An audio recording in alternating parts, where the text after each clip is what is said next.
future of Eze if we can. Julian is with us. It's perfect, Craig. It's like you've never been away. Let's talk about whether Don't tell me it's Liverpool. Be going to Arsenal. You said it. Could he be going to Arsenal, Jules?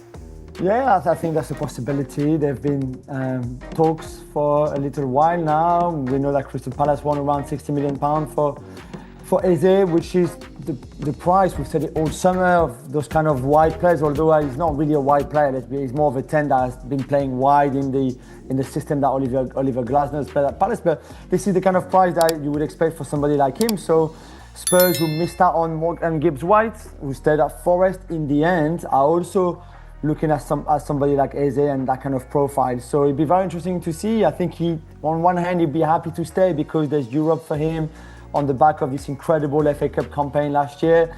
And I think on the other hand, he feels it's the right time for him to go to something bigger, to Palace, where the club was great for him, obviously giving him his chance in the Premier League, but it's probably too big for them now. So it'd be very interesting to see the next, like Craig said, the next few days, to see if he is there when they play the competition at Wembley now in 10 days' time, or if he's nearing to a move somewhere else. And if Arsenal do this, Jules, would this be that would be a closed shop? The money spent, they're all set for the season, or would they be looking to do anything if they got Eze late into the transfer window?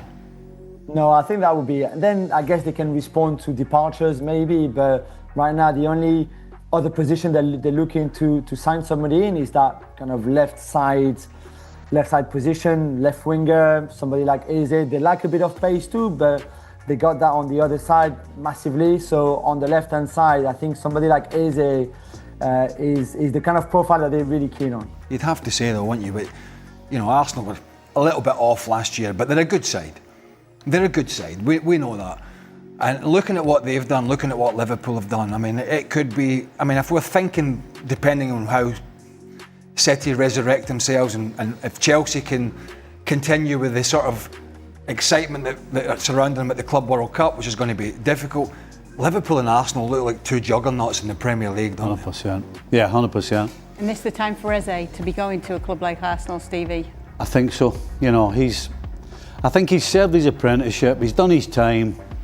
Now is the time where he and we need to find out if he can step up to one of the big boys and be able to produce it week in, week out, because it's expected when you play for an Arsenal or a Liverpool or a City or a Madrid or whatever it is right now. So he's proved to everybody that he's capable. Now he has to prove on the big stage that he can do it consistently. And there's no better place to go right now than Arsenal. And he would play. You know, Madueke's gone there. I don't think Madueke plays. I'm pretty sure they're not 100% sure on Martinelli. So if they sign Eze, I'm 100% certain that Eze would start for them. But and the other side to that is Martinelli is a bit hot and cold. I mean, sometimes when he's hot, he looks great, and when he's a little bit off, his consistency level is not where it needs to be. And Trossard has done a great job, obviously, but Trossard always feels like he's a squad player, can play pretty much everywhere. What Eze does, and we've talked about this before, he's different. He's different to even Saka on the right side. He's different to Martinelli. He's different to Trossard. He's a wide player that looks to come infield quite a lot and get in that little pocket behind the midfield, and he can pick a pass and he can score a goal. We've seen him with some great goals from outside the box. We've seen him with some great delivery, so he's different. He's not that pacey wide player. Saka's a wide player that takes people on. Martinelli's a wide player that takes people on.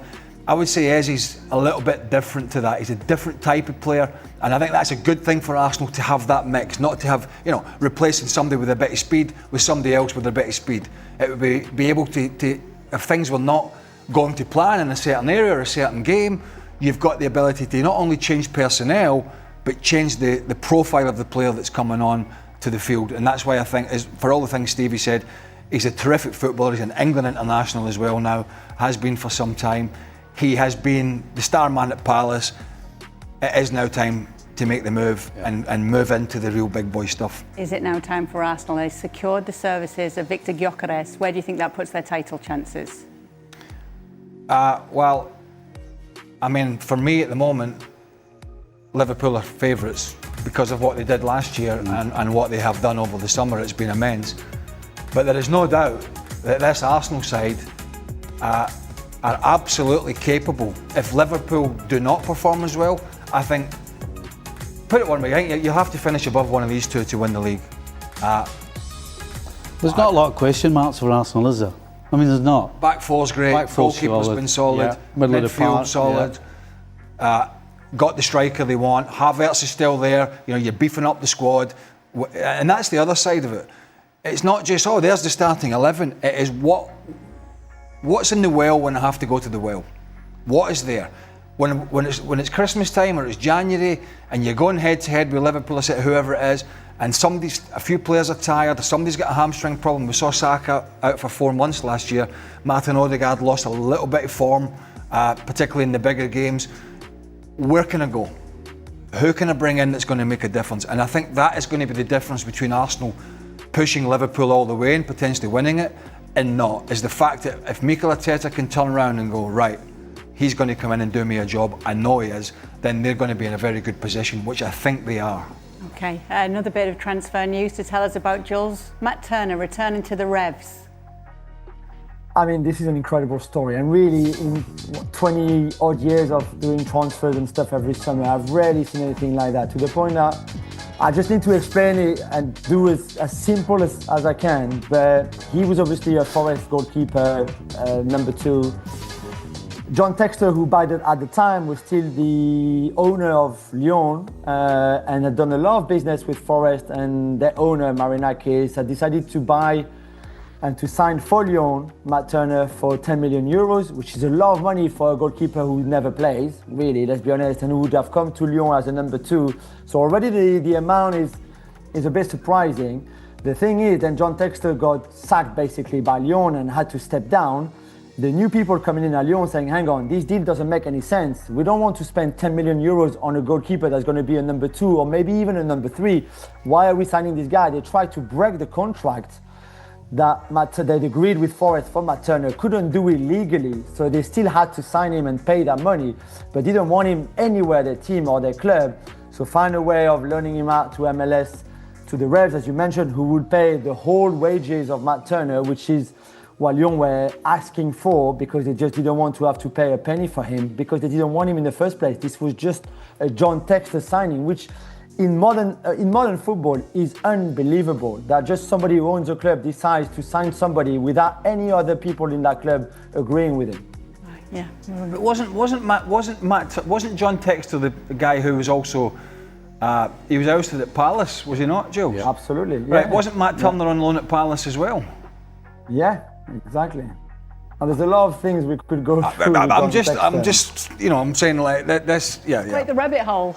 Yeah. Why was I don't think we should go down too far. Why was Matt Turner going there anyway if it wasn't going to be number 1? Go down that rabbit hole. Honestly, okay? it's like, And here's another one. Here's another rabbit hole. How the hell can the Revs pay? I mean, I'm presuming he's not on buttons. How can they pay that money? Yeah, Stevie.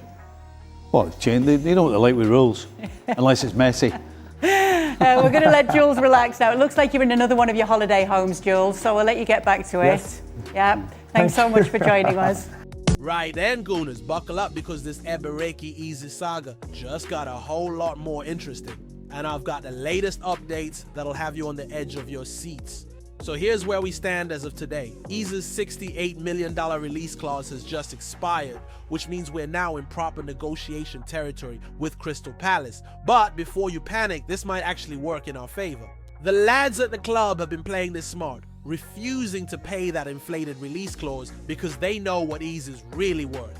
Arsenal have already agreed personal terms with Eze, and here's the beautiful bit. He's told Palace he wants to come to the Emirates before this window closes. The man's already informed his mates that he reckons he'll be wearing red and white this season. Can you imagine the scenes when this gets over the line? Look, if you're not already part of this Arsenal family, smash that subscribe button below because we're living through some proper exciting times. We're not here for the clickbait rubbish, just honest, passionate Arsenal content from gooners who know what this club means. This is where you'll get the real story, not the recycled nonsense from the big channels. Here's what's got me absolutely buzzing about this whole situation. This isn't just any transfer story. Eze was in our academy as a kid, got released at 13, and he's openly admitted that Arsenal was his dream club. He was crying during training after we let him go. devastated that his boyhood club had said no. Now, 14 years later, he's got the chance to come home and show us what we missed. That's proper Hollywood script material, that is. The financial side is getting sorted too. We're offering $30 million up front with the rest paid in installments. Palace want the full $68 million paid within 2 years, which is reasonable business. We're not being tight here, we're being smart. Why pay $68 million in one go when you can structure it properly and keep your cash flow healthy? What makes this even more special is what Eze brings to our squad.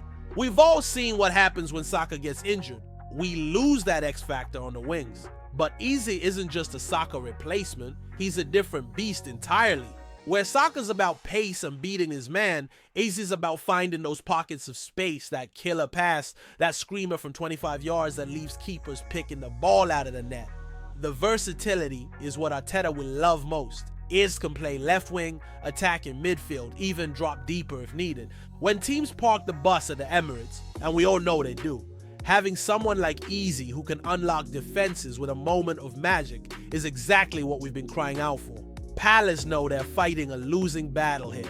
Oliver Glasner's already moaning about potentially losing players, but the reality is Eze has outgrown him. He scored the winner in the FA Cup final against City, he's an England international, and he wants Champions League football. Palace can offer him Europa League at best. We can offer him the chance to challenge for the Premier League title. The timing couldn't be better either. We've already strengthened brilliantly this summer. Gyökeres is up front, Madueke adding depth on the right, and now potentially Eze on the left. That's a front three that'll give Liverpool nightmares, and City won't fancy coming up against that either. Crystal Palace are expecting our official bid any day now, and sources close to the club reckon it's just a matter of when, not if. Andrea Berta's personally driving this one forward, and when our sporting director gets his teeth into a deal, things tend to get done. The emotional side of this story is what really gets me. Eze supporting Arsenal as a kid, getting released, working his way up through QPR and Palace, proving everyone wrong, and now potentially coming back to fulfill his childhood dream. That's the kind of player who'll bleed for the shirt, who understands what this club means to people like us. So here's my take. This deal's happening, Gooners. It might take a few more weeks. Palace might want their replacement sorted first, but Eze will be an Arsenal player before this window closes. And when he scores his first goal at the Emirates, when he's celebrating in front of the North Bank, remember this moment. Remember when we dared to dream about bringing our boy home. What do you reckon then, Arsenal faithful? Are you ready to welcome Eberechi Eze back to M5? Let me know in the comments if you think this is the signing that puts us over the line for the title.